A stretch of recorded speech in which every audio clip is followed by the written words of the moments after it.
I'm off to try and find the bloody Baron. We might be able to put a stop to it. See you, Harry. Yeah, bye, said Harry, and instead his spirits rose as he walked past window after window showing brilliantly blue sky. He had training in it.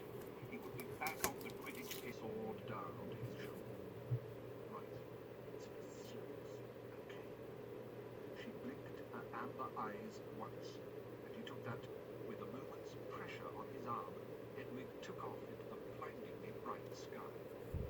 He watched her until she became a tiny black speck and vanished, then switched his gaze to him, holding a letter and a parcel in her hands.